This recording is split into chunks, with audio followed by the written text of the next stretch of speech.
Assalamu alaikum wa rahmatullahi wa barakatuh. This is the you know this a continuation of probability distribution tables. Now look, so I talked about this, right? Now we know that now look, now we know that a probability distribution table. What is a probability distribution table? We know how do you make it. We know that the lower part, the sum of the lower part is equal to 1, right? That's one thing we know. Now, there are a couple of more things that they might ask you about a probability distribution table. I'm going to make this same probability distribution table over here. X 0, 1, 2, 3, and 4. Sorry, there was no 1, 2, 3, 4, and the probability for that, right? That was 4 over 16, 2 over 16, 4 over 16, 6 over 16, right? And the sum for this entire, I'm just going to write sums over here. The sum for this is 1. We know that. Alhamdulillah. By the way, you don't do that in the exam. I'm just doing some rough thing. Alhamdulillah. Now look. So another thing that you might ask you to find a few things that in an exam they might ask you to find from a probability distribution table are expected values of x or expected values of x square or the variance, right? Or the standard deviation. These are the four things they might ask you for. Now look, let's do them one after the other. Okay, so this is just something you call the expected value of x, right? And honestly, you don't even need to know the terms for that because they're just going to give you the symbol. This is how you find it.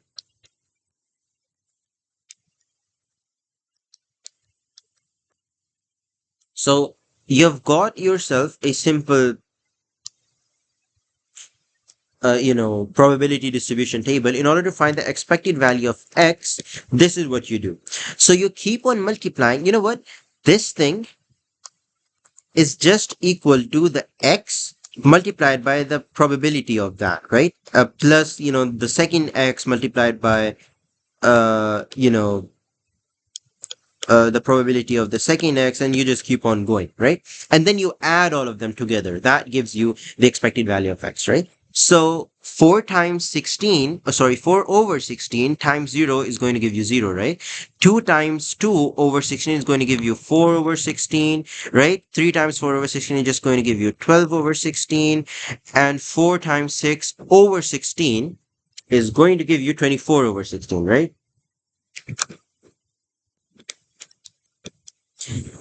Now, none of these is our answer. Our answer is going to be the sum of all of these, right? So the answer is going to be 4 over 16 plus, I'm doing it on my calculator, 12 over 16 plus 24 over 16. 4 over 16, 12 over 16, and 24 over 16. That gives you a 5 over 2.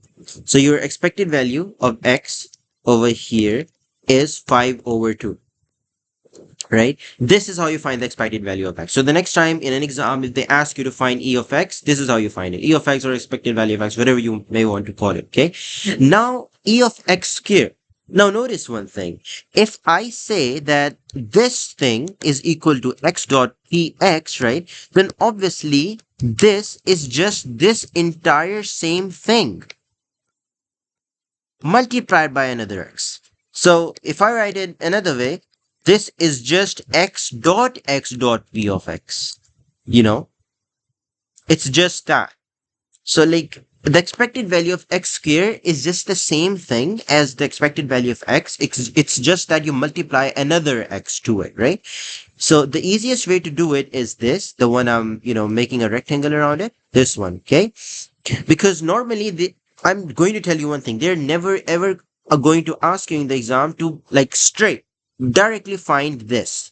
They're always going to ask you to find expected value of x, and then you would have to find, the expected value of x square. So you don't have to, do it the difficult way. The easier way would be if you have already found this. Okay, you have already found this. You just keep on multiplying these back with the x. So you multiply this 0 by 0. Let me extend these lines though.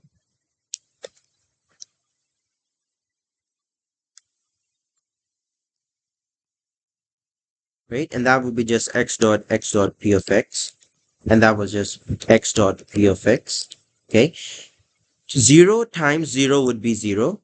4 times 16 multiplied by 2 would be 8 over 16, right? I'm not simplifying it for now. And this would be 36 over 16. This would be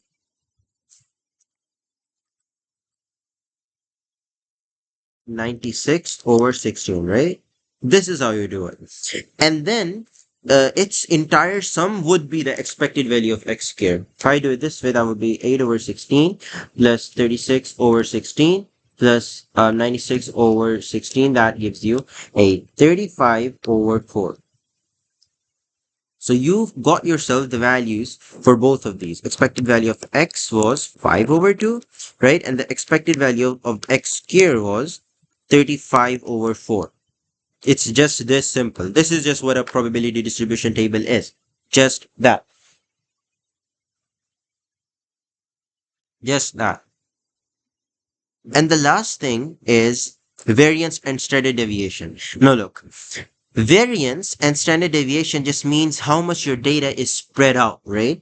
And we're going to learn about both of these at once. Why? Because they're kind of the same thing. Variance is just, the square for standard deviation.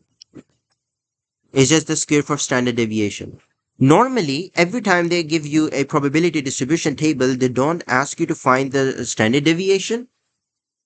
Alhamdulillah, they would mostly they would ask you to find the variance, and the formula for variance is this. By the way, the symbol, the mathematical symbol for standard deviation is a sigma. So variance, variance. Variance is just sigma square, right?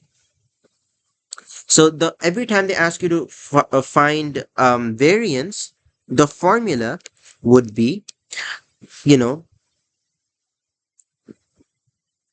the expected value of x square minus the expected value of x, its entire square. You see that? If oh, sorry, there is no square root. Okay, this is it. This is the formula. So it's just this. You know what? Let me just take this. The formula for variance. The formula for variance is this minus this is square. It's just this minus this square. It's just this, right? Or the way, I had a roommate, right? And this is how he made me memorize it. And I think this is, yeah, that is one thing I think it would be written in your book if you read the one that I read. Variance is just equal to the square of means minus, mean of squares minus the square of mean, right? Variance is just mean of squares minus square of mean.